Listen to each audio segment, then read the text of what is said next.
La nostra associació es diu Expansió de la Xarxa Oberta. Operem dins de Guifinet, que és un projecte que no té entitat jurídica, per tant és un projecte social que la ciutadania ha anat desenvolupant, no té entitat jurídica.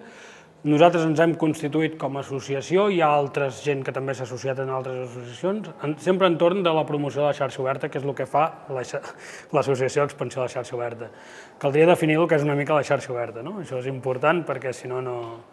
La xarxa oberta és aquella xarxa telemàtica on no s'afegeixen traves artificials per evitar que la gent es pugui connectar. Pot haver-hi traves naturals, però mai traves artificials. És a dir, si entre jo i vosaltres és possible fer la connexió i vosaltres us voleu fer la connexió, jo no us puc privar que feu la connexió.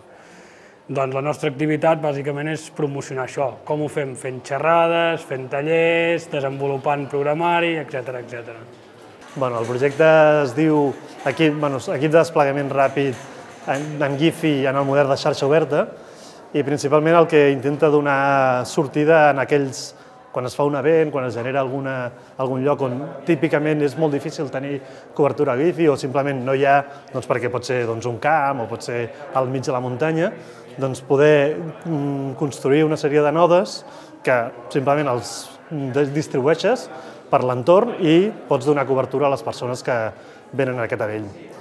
Principalment està desenvolupat en programari lliure i intentarem, o la idea és que això sigui fàcilment replicable i que les altres entitats puguin utilitzar-lo lliurement.